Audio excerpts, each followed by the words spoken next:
Hi, good morning, good afternoon, good evening, wherever you are watching from. I hope the week is going okay.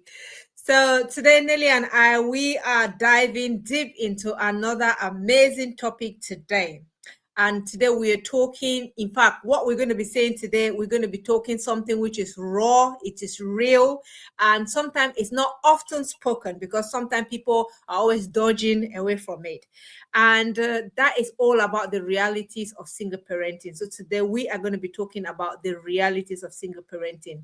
And if you are a single parent, you already know that, this journey is not a one-dimensional thing. It is full with happiness, sadness, challenging, crying, laughing, everything put together. So, but today we are going to be looking deep into what are some of the realities based on our own experiences. So, for anybody who doesn't know me, my name is Peggy Barre. I am the founder of Arise and Thrive Academy and a domestic abuse practitioner. And I'm just going to pass you to Nelly to introduce herself. Hello, everyone. Welcome to another session. I am Nelly Kwasinwi, a social worker, transformational life coach, and co-founder of Hand in Hand Community CIC. It's always a pleasure to be on this session. And like Peggy said, we are just speaking from the heart because our purpose is to help you as well as help ourselves in this journey of parenting, and more specifically single parenting, where it's a learning institution every single day. I like that word, a learning institution, Nelly, because it's a journey that we dive into it, sometimes without even knowing what is it all about. Some of it we might have seen, or maybe our parents must have told us some. Some we might have seen other people doing it, but then the rest is just like, yes, say this person is going to tell you this. We've got social media today. When you go on social media, you see all kind of do and don'ts, 5 tips of this and all of that. But Nelly, when it comes to the reality, whoosh, you're like, is this parenting?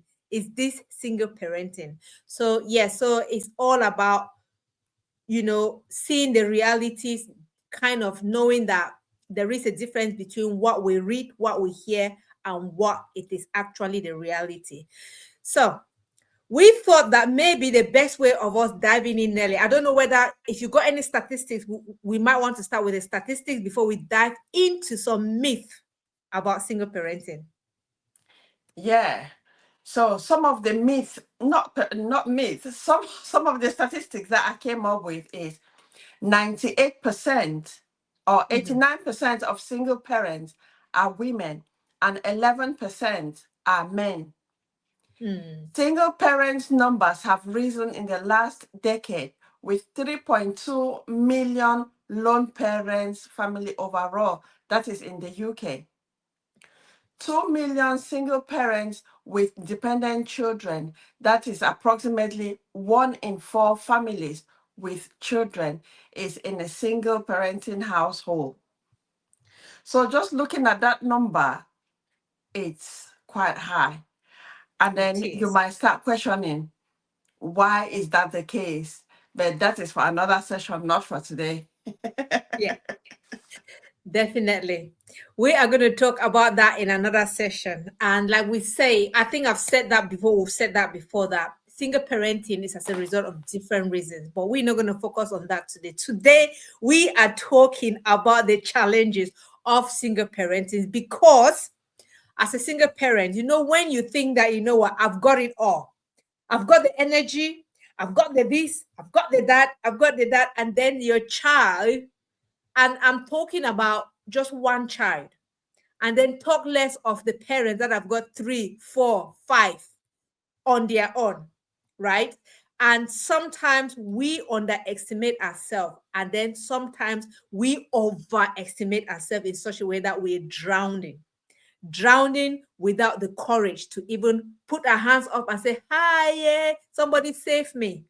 So this is why we're going to be talking about today. Now, let us talk about some myth because I was kind of conscious. We were kind of looking about some myths about single parenting, and me and Nelly and I were just going to be sharing some. So on my end, or at my end, myth number one is children need two parents to thrive.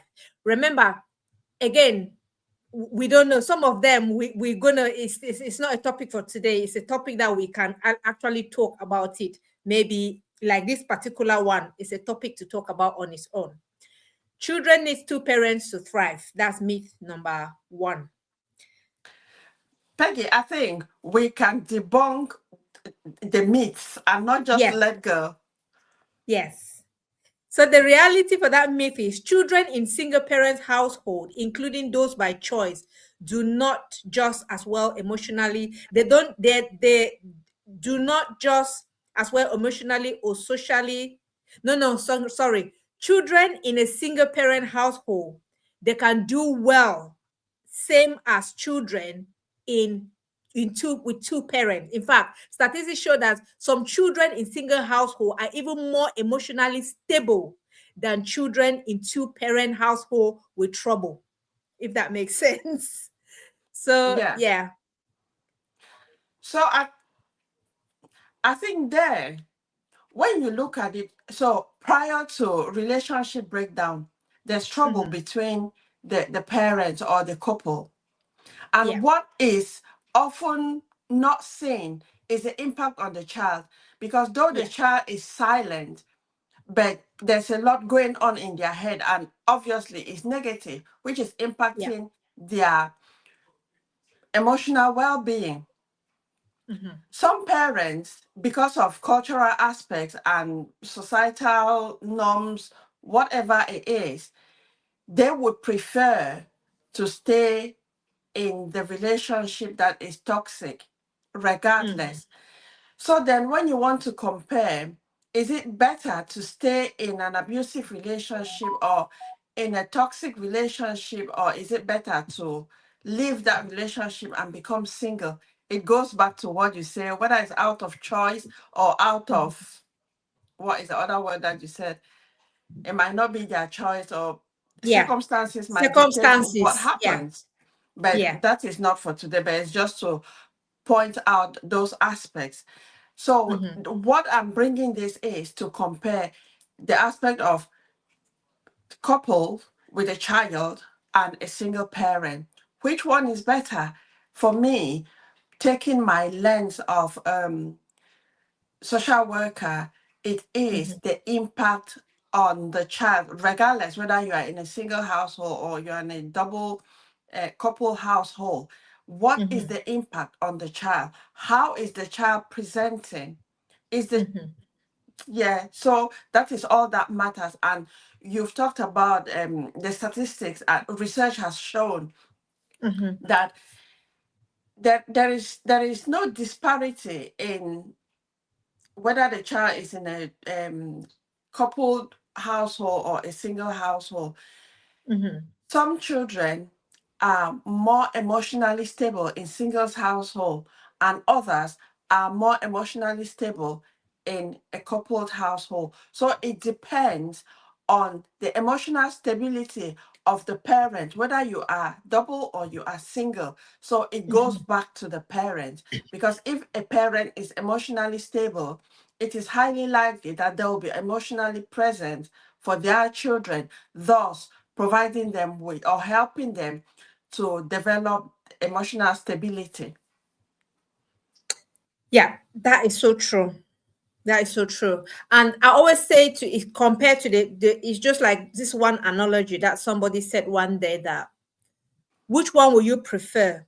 Would you prefer a home that you've got two parents in there, but you can't speak, you can't hug your children, you can't have an opinion that is not always criticized, you can't actually feel comfortable, and you don't even feel safe? Do you prefer that environment, or do you prefer an environment where it's just you and the children, but you feel comfortable, you feel empowered, you feel safe, you can actually hawk your children, you can actually discipline your child without feeling as if you are less capable? So again, it's about, just like Nelly said, it's about what is the impact on the children, and even what is the impact on you yourself as a parent, right? Because you have to be whole before you can raise up wholesome children who are whole. If you're broken, bruised, and in that you will likely raise up children who are broken and bruised as well. So again, it's about how does it impact the children and how does it impact you. Now, another myth is single moms are no. The second myth is single mothers cannot provide a stable home or life for their children. That's another myth. And I've heard that so many times.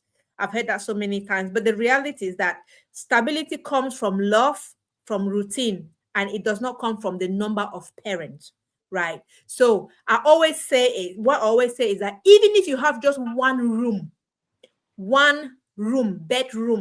with your bed at the side, with your cooker at the side, right?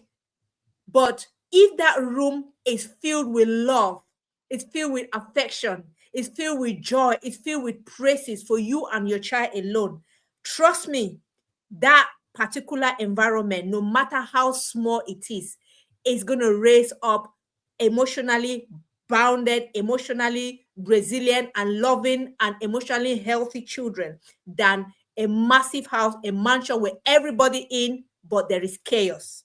That's my opinion, and I'm speaking from my own personal experience.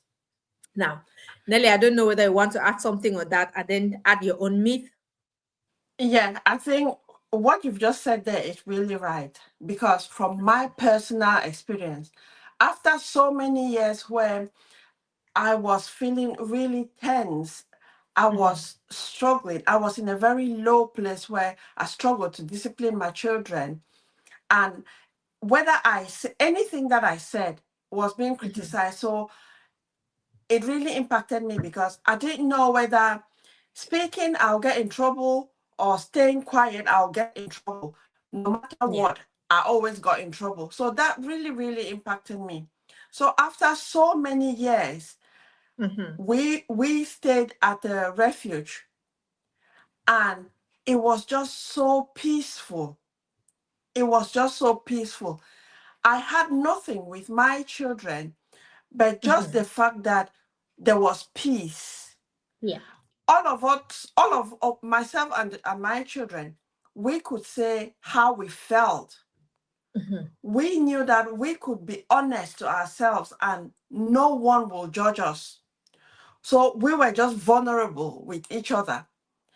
And Yeah. like the adult or the parent, I was being mindful because I made it open for my children to be friends with me. But Yeah.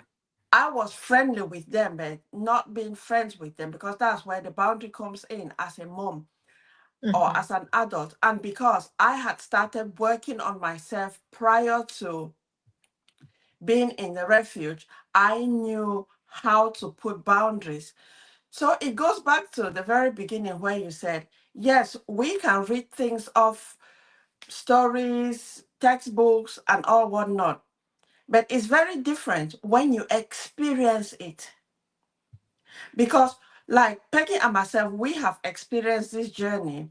We can speak from our experiences, and no matter the time that you wake us up from sleep, we know exactly what had happened, how we dealt with it, because it is our experience, it's our lived experience, unlike reading from books or reading other people's experience, which is something that makes a massive, massive difference. And sometimes when we go into our professional lives, lived experiences really count, especially in the caring profession where I worked as a frontline worker. It really, really is really, really important. So so one of the myths that I have here, and I'll read it and I'll debunk the myth, is that single parents are more likely to have unplanned pregnancies. I just want to think that in this case, probably this came about because let me speak about single mothers because they are the ones about pregnancy, single mothers. It would be the single mothers who are emotionally vulnerable, they are desperate. And if anyone smiles with them, they think it's an invitation to get into a relationship. However, those who have worked on themselves, they know how to put boundaries, healthy boundaries, of course, not just boundaries, to put healthy boundaries. And to those who consider themselves as the temple of the Lord, because they know that their body, they need to respect their body and not just misuse themselves. So, like Peggy and myself, we are on the healing journey, and we know that we are not opening up to people who will hurt us anymore. So we have healthy boundaries in place. It's not static. We are working on them. It is flexible. It's a continuous learning. So I think that's where this myth came from. Though Okay. you still look at it Yeah. to see that there are some single parents who come from a place of hurt. They will say they are Mm. healed, but the way they speak, it is still from a place of hurt, which means they haven't healed yet, but they will say they've healed. But just from the way they speak, you can understand that the anger, the rage is still there. It is a continuous process. It's not something that you say, I'll take 3 months to heal. No, it will take such a long time to heal. You will feel it when you've healed. It's not just saying it, it's how you feel it, because it's down to energy. Absolutely. Absolutely. And you said something in the beginning or at the beginning that single parenting is a school. It's an educational institution, and the good thing is that, or the funniest thing is that you continuously learn. Even when you become a grandmother and even great grandmother, you continue to learn. So it never stops.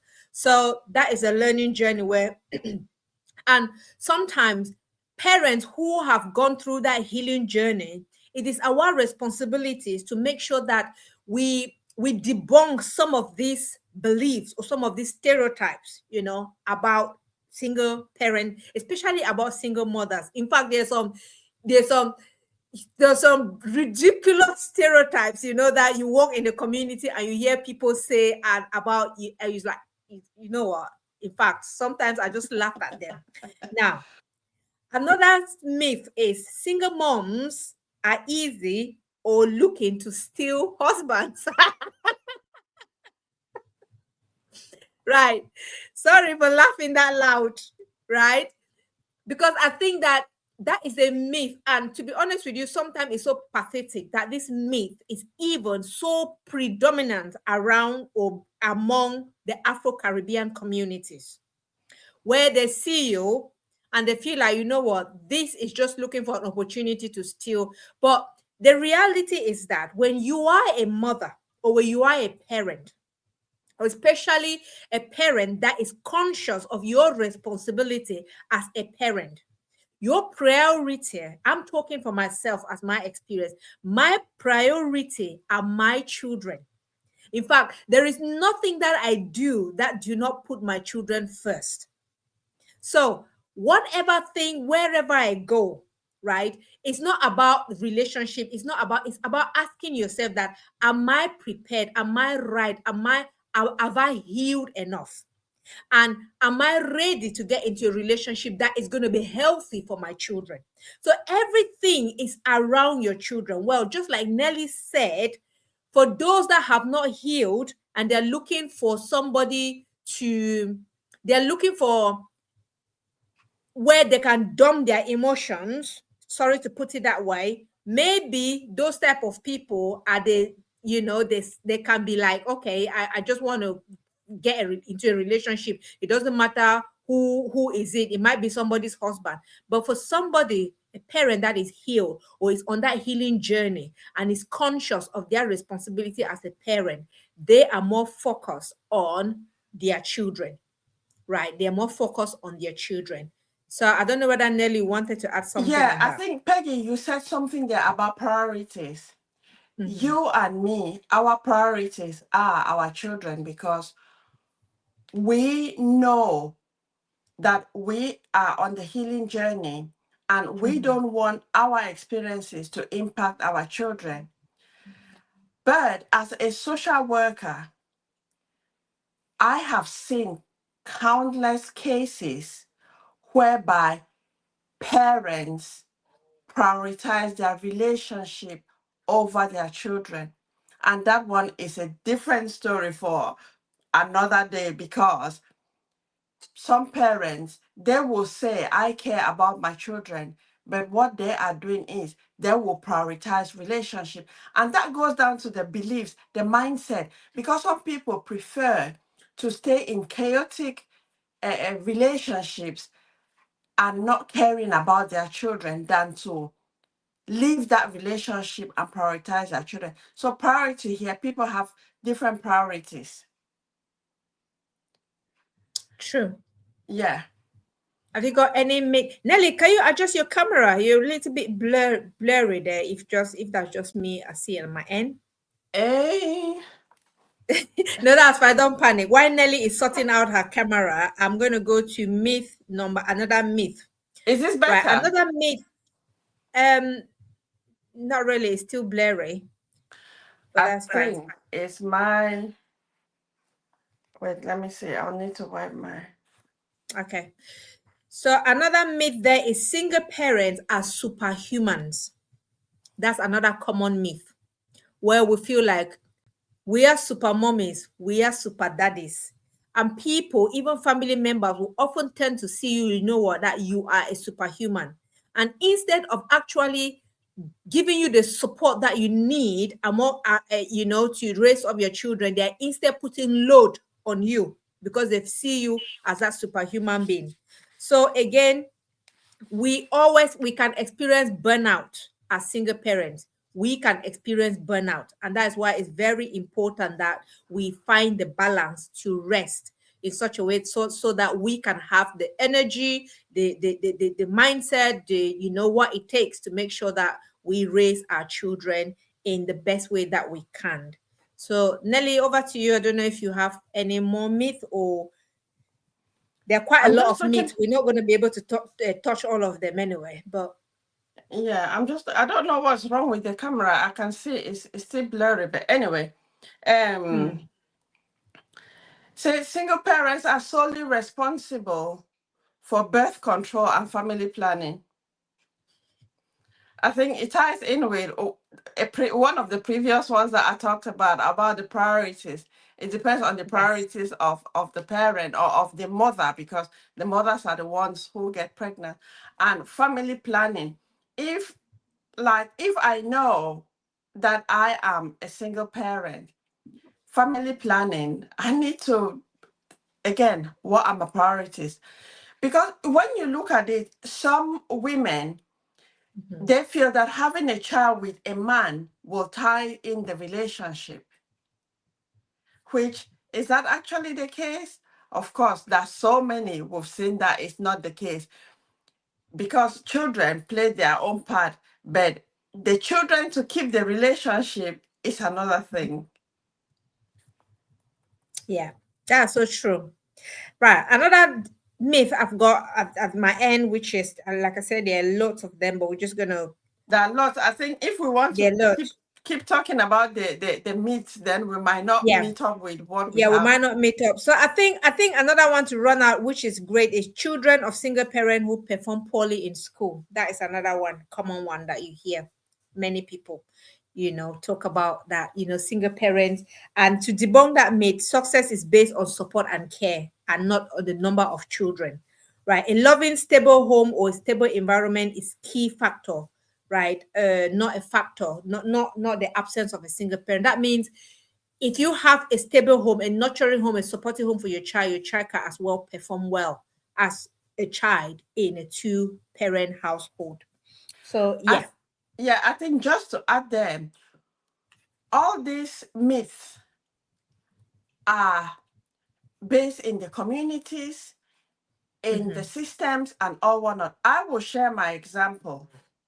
This mhm, is my personal experience. So when my marriage break down, I became a single parent with my 4 children. One of my children was in high school at the time, and she went to school, and when the teacher, because one was in primary school, the other was in high school, and the others were in college and university. So the primary school contacted the high school because they always they always share information just to make sure that the children are okay.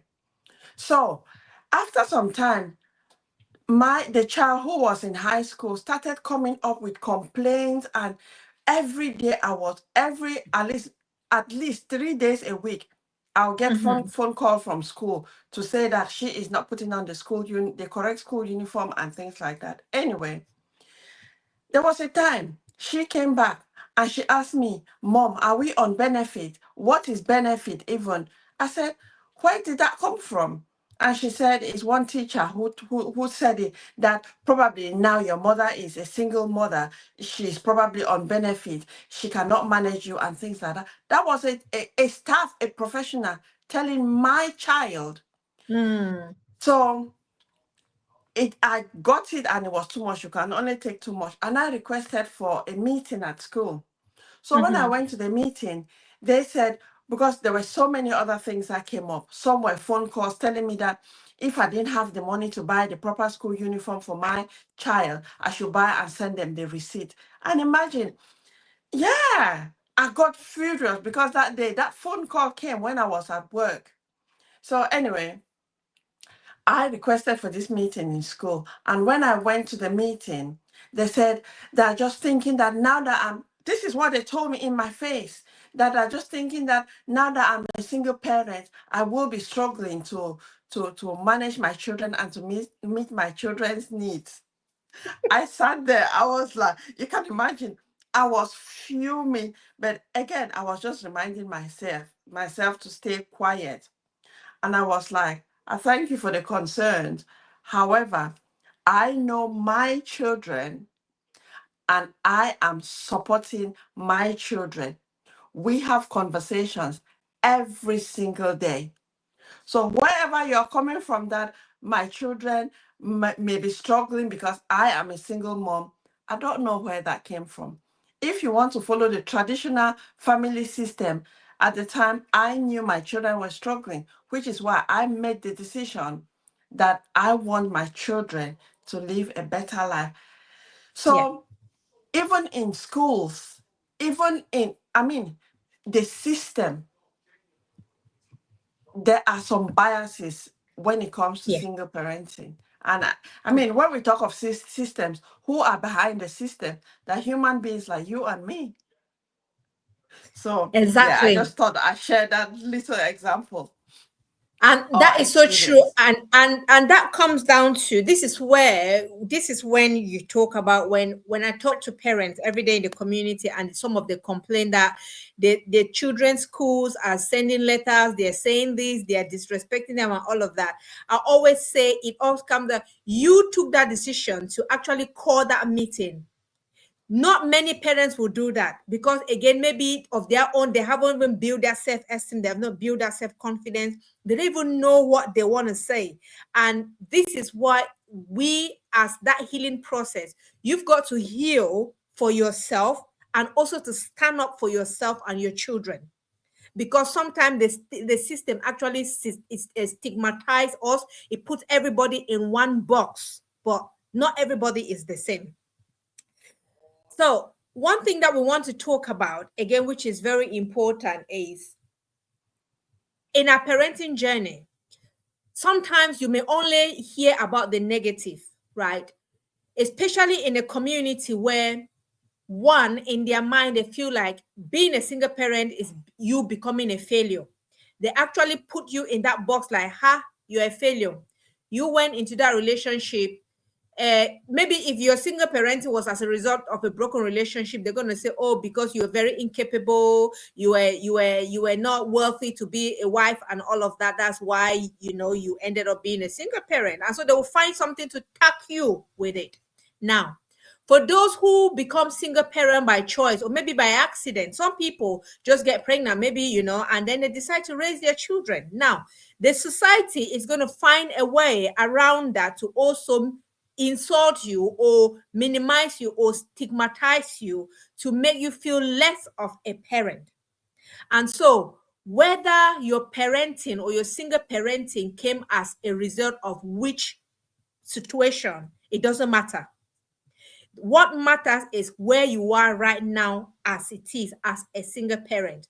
What is it that you have learned from that journey? And even if you're still to learn certain things, where are you going?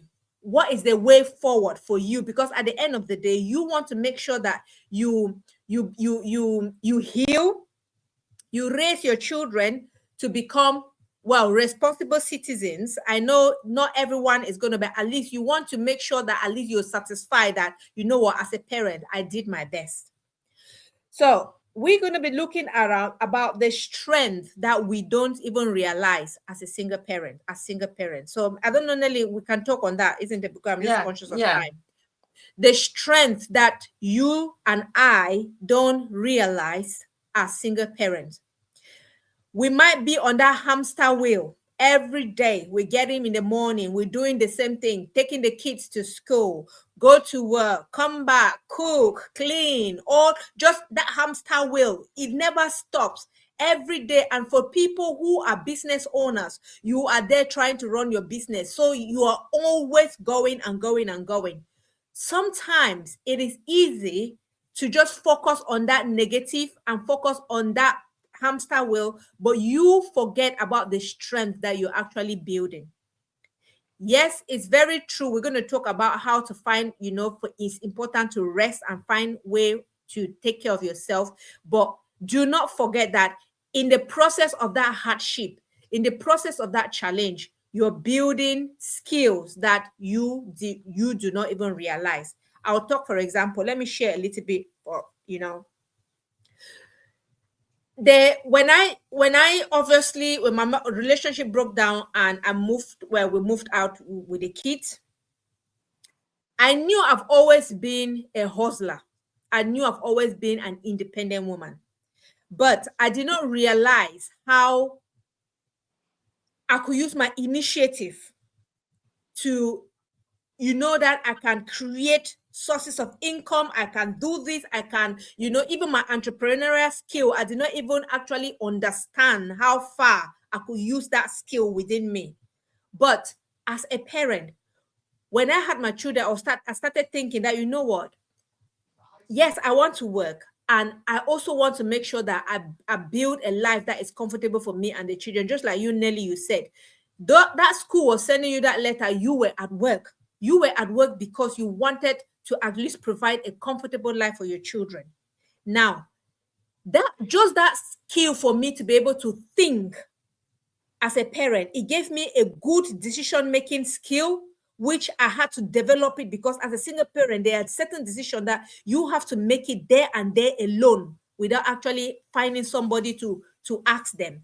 So for me, one of the things that I would say I've learned is that good decision-making skill, which is I would say is a plus for me, unlike it's not just that, many other things, but I just want that decision where you can make a decision knowing that I'm making this decision based on, very swift, and I know that this decision that I've made at least is the right one. Unlike before, where for me to make a decision, I will always have to run past it someone.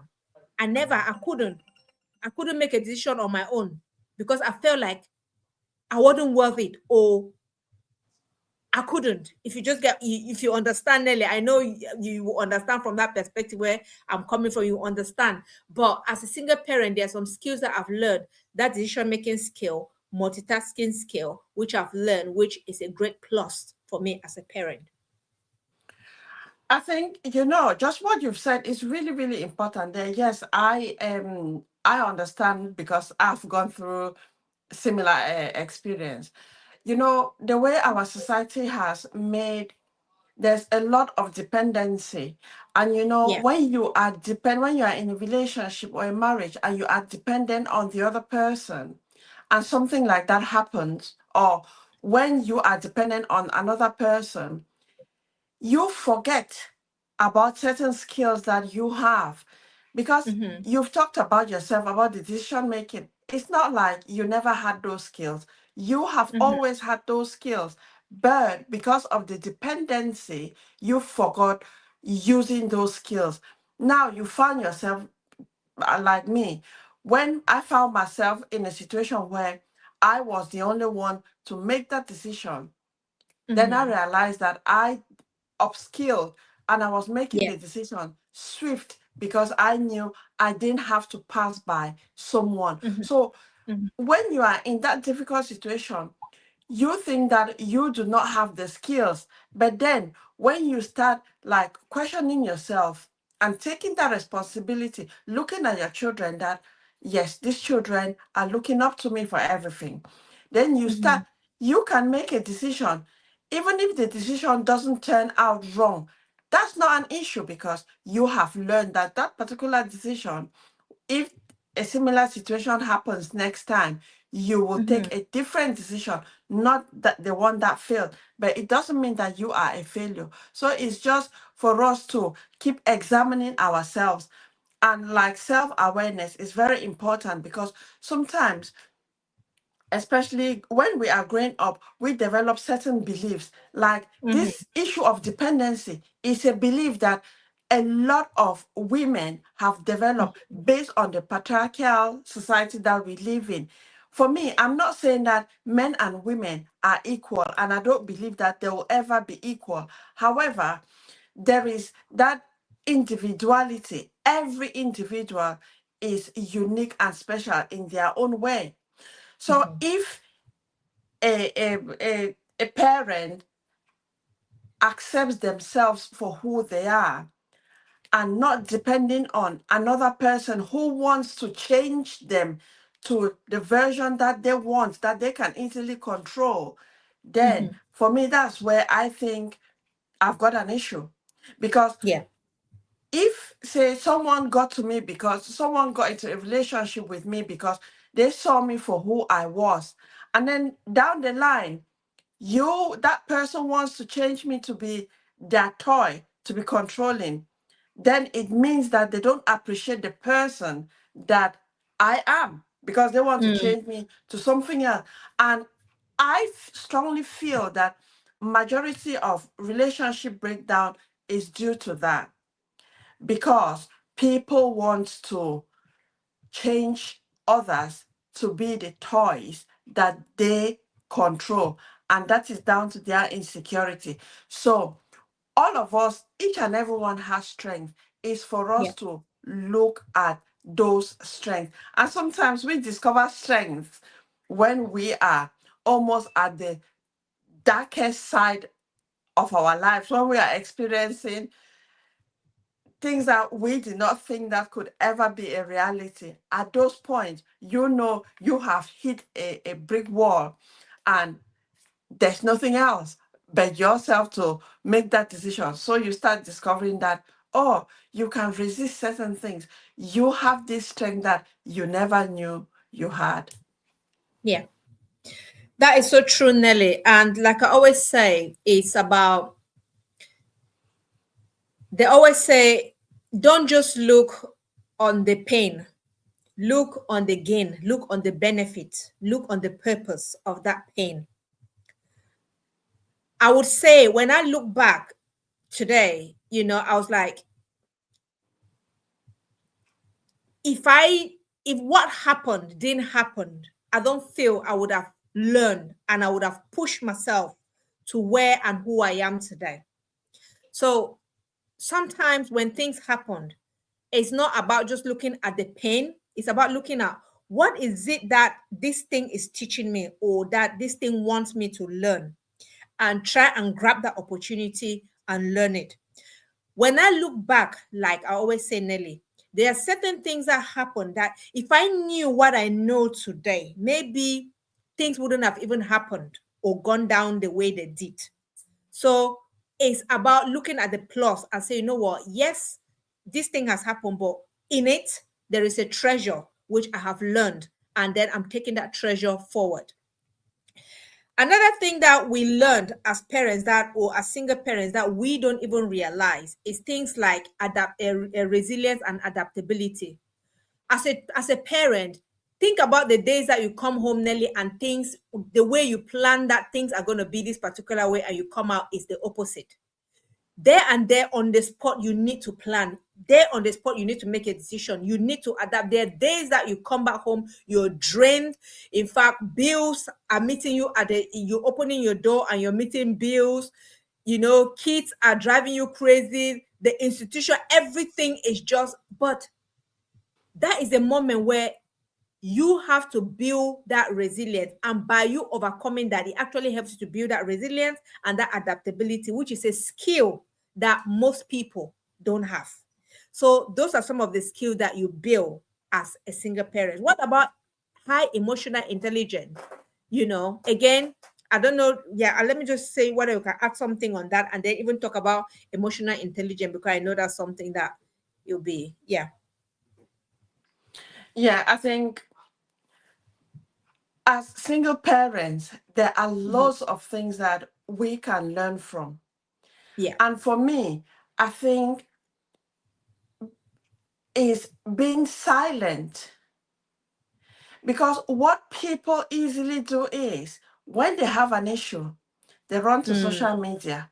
And I've often yes. said that when you go on social media to get advice, I'm very sorry to say it, bird, you Yeah. will not get any advice, because as an individual, you know the solution to your problems. But when Mhm. people go on social media, it's because they want validation and they Yes. fear rejection. So they go on to social media, or they go to A, B, C, D, and not actually addressing the issue that they have at hand. Mhm. For me, when I was going through my difficulties, that was when reflecting, I appreciate that I am an introvert. I am an empath. Yeah. When I was struggling, I entered my shell. People did not know what I was going through. And I Yeah. think that that was my plus. It didn't mean Yes. that I was not looking for help.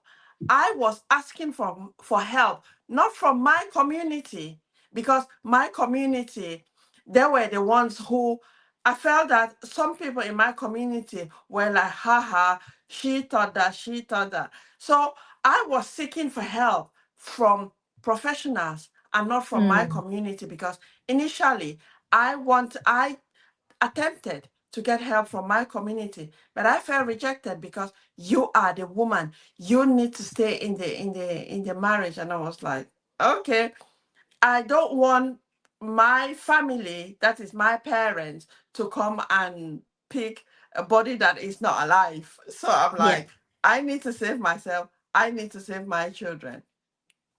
So we need to be mindful. If we are struggling, how do we want solutions? Because speak, and one thing is, people have issues and they'll speak to everyone else, but for the person you have the issue with, how Yeah. then do you get solutions? So, like for me, when I knew that I was in a difficult situation, I went in. I became so introspective. I was just examining myself. Mhm. And because people could not get my information from me, they did not actually know what was going on. And Mm. whatever they were saying, I did not care because it had nothing to do with me. It was their perception. But Yeah. then, years down the line, they have realized that, oh, she has not turned out the way they were expecting her to turn out. And I Yeah. was like, how does she dare say do what she is doing now, which is what I'm doing now, which Yeah.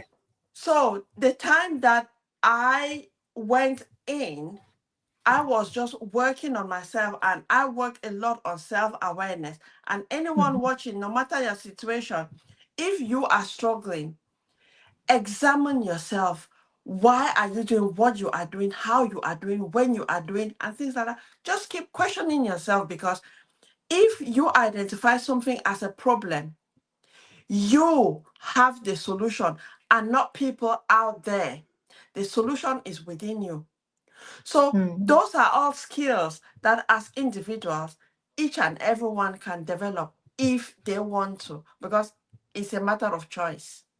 Yeah. But people will use your story as their conversation starters and things like that, and they're not really out there to help you.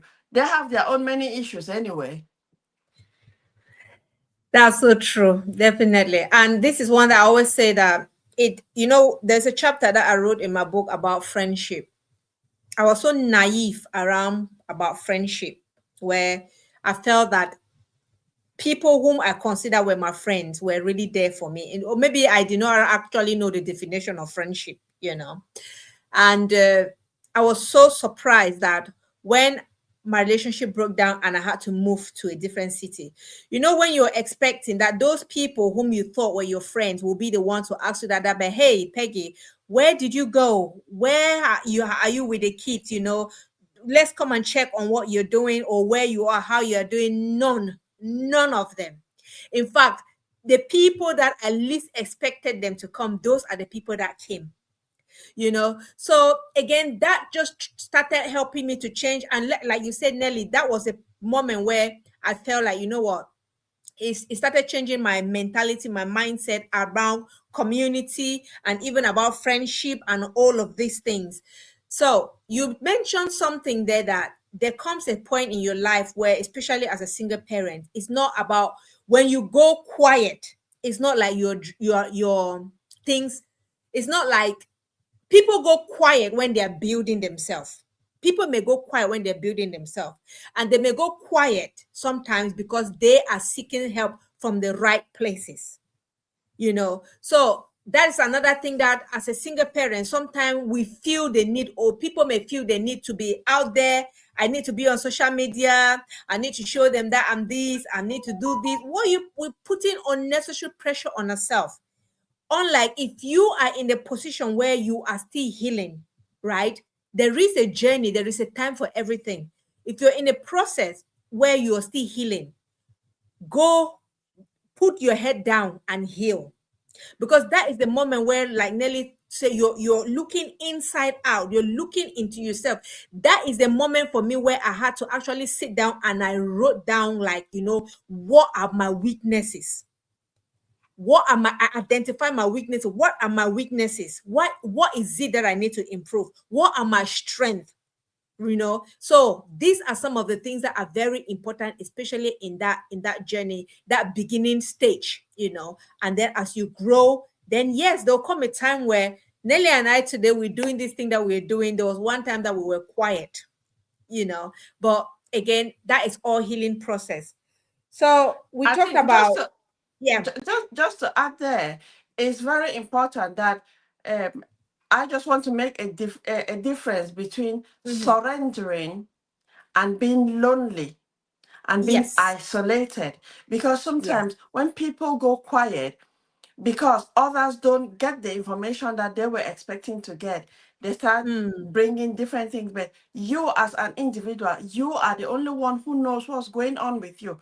Are you surrendering? Are you being isolated? Are you being lonely? It's for you to identify where you belong when you are on your own. Yeah. And of course, seek help. Seek the proper Yes, help from the right channel, not on social exactly. media. Yeah. Not on social media. Seek help, because it is okay to seek help. Right. We talk about sacrifices no one sees. I think that's another important one. And the sacrifice that no one sees. What I don't know about you, Nelly. One of the sacrifices, in fact, or the challenges that no one sees, is the fact financial constraint. that is something that will run across all, like, because think about it, in a household where both parents, were working, they're bringing two income into the household, it made things a lot easier than you're the only one working and still, shouldering the responsibilities that two people, especially if the other partner has refused that I'm not going to help, because that's what happened. Some of those say, you know what, I'm not going to give you any penny, I'm not going to give you any support, and all of that. So financial difficulties. And again, it comes to the backdrop of the myth, because another myth is that single moms or single parents get a lot of money from the benefit or the social system, right? They get a lot of money. The reason I'm not going to support you, I'm not going to give you any dime because you are claiming benefit, you're getting social support for the children. So that's why I'm not going to support you and all of that. But they forget to know that whatever the social system is giving you, which is mostly not enough, right? You have to squeeze to make sure that you provide the need of those children in the same way as both of you were doing. And you've got your own house bills to pay. You're still paying your house rent, you're paying electricity, you're buying food, you're buying clothes, and all of this for your children. So this is the thing. And like we always say, for me, it pushed me. It actually pushed me, rather than dwell on the fact that, you know what, yes, this is a situation, let me know. But it actually pushed me to say, you know what, rather than me stressing about this thing, I will find a way to make sure that at least I supplement in such a way that I can be comfortable, like, in a way. At least I need make sure that I can put food on my table, and do so without competition, without competing with anybody. If I have to cook maybe just spaghetti and whatever, so long as I cook it with love and I cook it in such a way that my children come home, eat it, enjoy it, they're in a loving environment, that is what matters. So in a nutshell, I'm just saying that as a parent, yes, we know that financial conscience is a massive one. And even the system does not even understand it, Nelly. Every day, if I tell you the amount of women or the amount of parents that are stressed because the social system keep pushing them to work, yes, some of them, they're pushing them to work, they cannot work because they've got children, parenting, they've got childcare issues and all of that, and they're being penalized for this. So it is very, very difficult, and it's very, very wrong to actually feel that, you know what, and I'm just saying here, right here, maybe you are the one of the parent, maybe you're the dad or the mom that say you're not going to support the other person. Look, it's not about that partner, it's about your children. It's about your children. If you think that you're doing what you're doing to punish your partner, know that you're punishing your children. You're not punishing your partner. And sometimes it's about standing tall and say, you know what, I'm going to separate the fight that I'm fighting with my partner to make sure that I provide for my children. And kudos to those parents, to those dads and those moms that have kept away their differences and their focuses on their children. Well done. So yeah, I don't know whether Nelly wanted to I add something think on that that. that is the mentality that we would assume that like parents who have children would take, but unfortunately, I would say a majority, I've heard this majority from the African families, that when the relationship break down and the children are, say, with the mom or with the dad, the other parent will say that I will not pay a dime because the system is taking care of my children, is giving money. And sometimes the parent who is not having the children or the child Mm, full time is saying that they don't want to give money to the parent having the child because they will use the money to buy their stuff and things like that.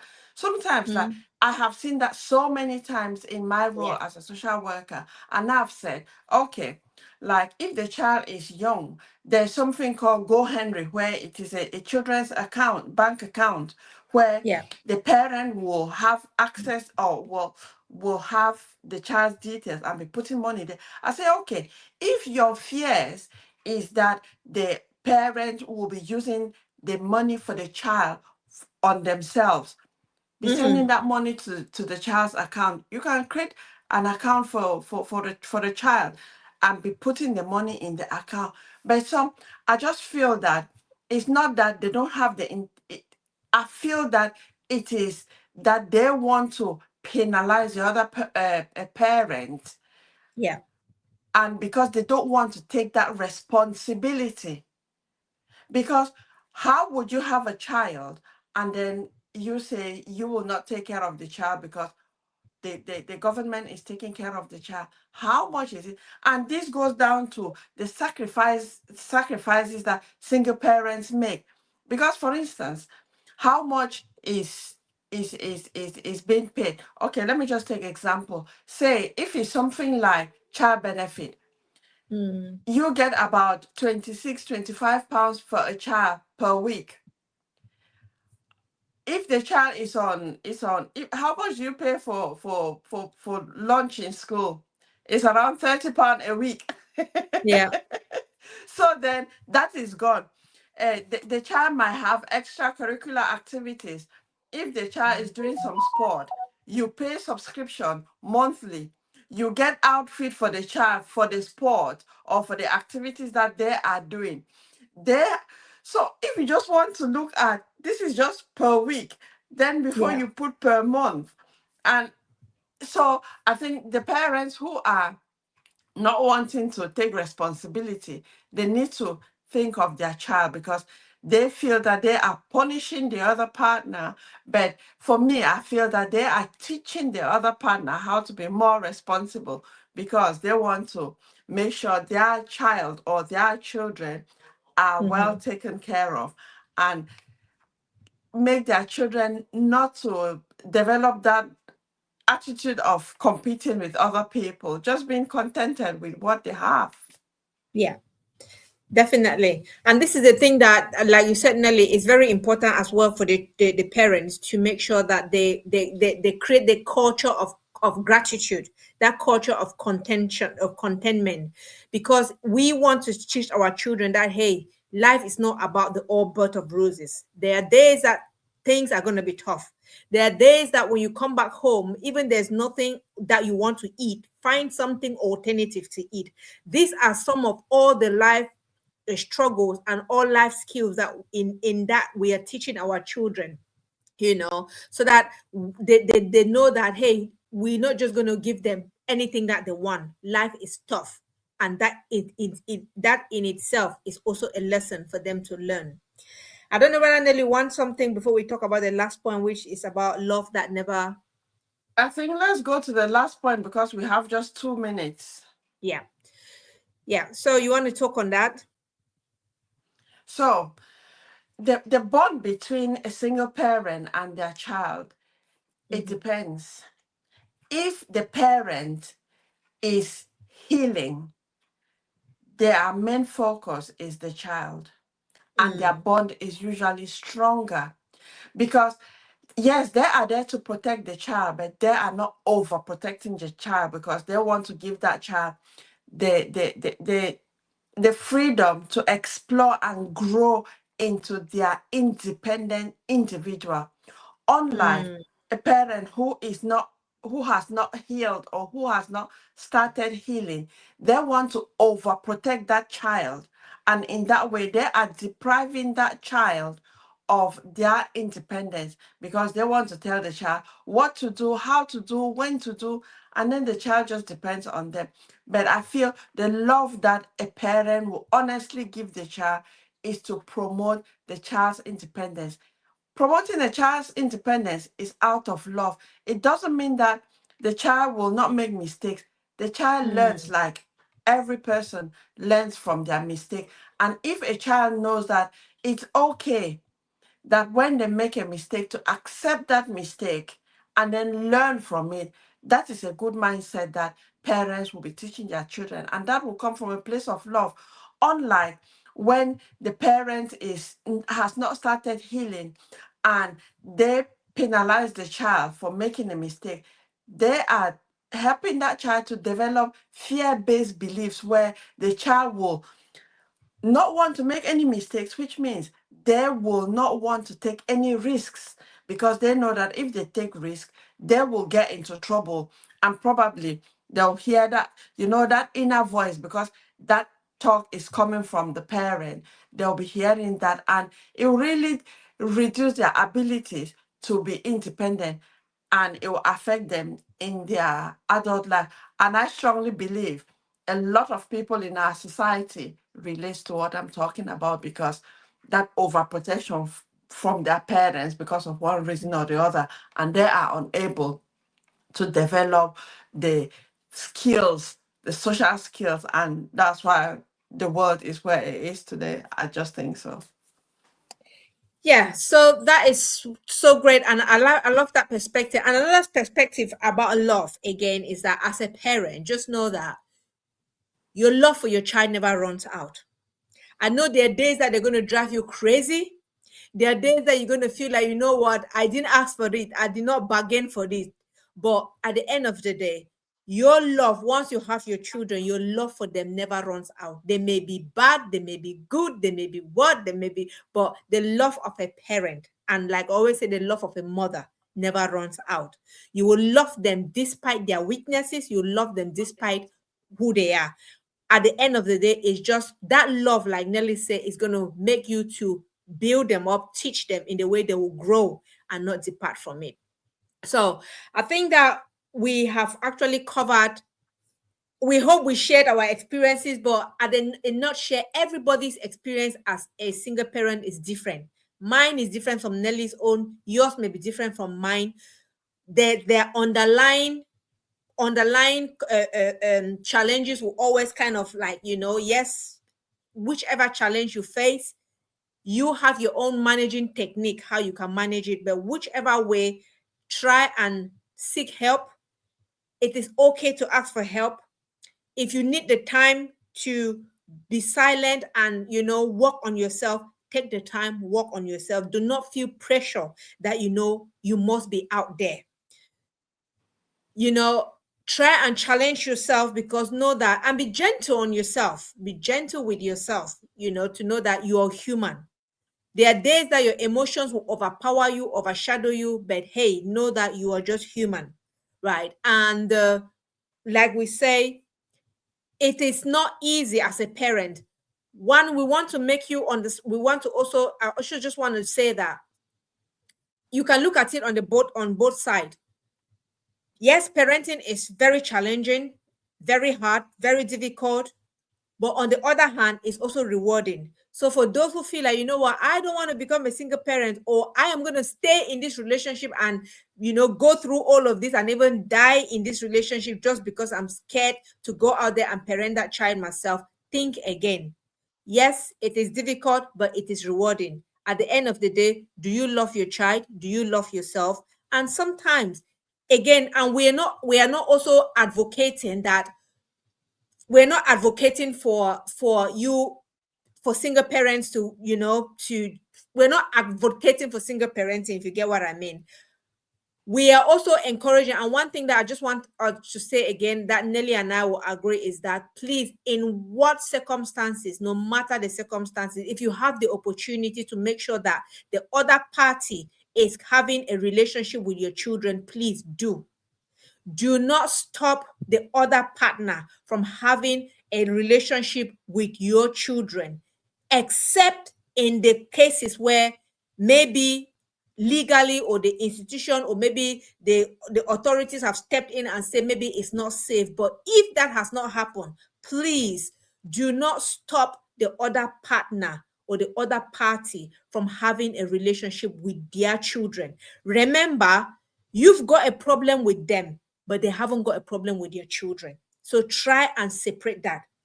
By you refusing them from seeing their children or having access to your children, maybe you feel that you're punishing them, but no, you're punishing those same children whom you claim that you love.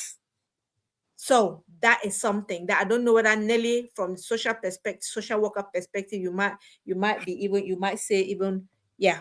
say something on that before we Yeah, close? I think it really ties in with what I said earlier on about overprotection, because people, some parents want to overprotect their children, and that's coming from their own insecurities. Regardless of the issues that adults have, children don't have to come into it. But Yeah, unfortunately, parents easily drag children into those issues, and the impact on the children is massive. Because yeah, imagine, these are just children. They develop that mindset and the beliefs, and when they get into their adulthood, what are they displaying? And I've said it, I'm sure this is the third time that I'll say it. I just feel with all this that has been going on, that is why the world today is the way it is, and especially in relationships, because people don't even know how to love themselves, but they want yeah, other people to love them. How does that work? And then some people, when they see those who truly love them, they're like, this is weird, because they don't even know. But imagine, each and every one of us is born out of love. But because we have developed a lot of fears from our society, we can't even differentiate what is fear and what is love. But then, because of fear, we become hyper vigilant. We are always looking out for what is going to go wrong. So then yeah. we want the love, but we don't even actually know how love looks like. So at the end, we just stay with fear, because most of our lives we have just lived in fear, and that is the fear aspects that we know, and not love that we are all made out of. So yeah, I think it's been a good session. We have talked about the myths, we have talked about the strength that we didn't know we have. We have talked about loving our children. We have talked about the sacrifices that single parents make that is often not even seen. But again, we focus on our children. If you, no matter the state that you are in, whether you are still in the relationship that is not healthy, whether you are in a healthy relationship, you can still make it juicier. Don't just do things the way you've been doing, because in Yeah. relationships you always need to bring in some extra energy into that relationship. So if sometimes we are the ones that have made relationships to die, because we don't bring in that creativity, we don't bring in the new vibes into that relationship. So whether you are in one that is up and going, whether you are in one that is has started to fade, whether it has faded beyond repairs, whether you are now a single parent, but what Peggy and myself will talk about is focus on you. Yes. Self-care is important. Focus on you. Accept you for who you are. Gratitude is very important. Don't be comparing yourself to some other people. That the other people have their own issues to handle. Focus on you. We used to say being selfish is not good, but if you don't fill your cup, you cannot serve other people. Fill your Yeah. cup and serve others from your overflow. I think that is it from me. Thank you so much, Peggy. Thank you very much, Nelly. That was well rounded up. And thank you so much for watching. We acknowledge Fanka. Fanka Christabel was watching. And we have at is it Ufa Ufavalsia? Sorry if I pronounce it very, if I didn't pronounce it right. But thank you so much for watching, and I hope you learned something. And please, like we always say, if you want to be part of our panel to talk about these things, come and join us. Come and join us. Let's have a conversation. So I hope you learned something. Thank you, and we will see you again in 2 weeks' time. You take care. Thank you. Thank you. Bye. Bye. Bye.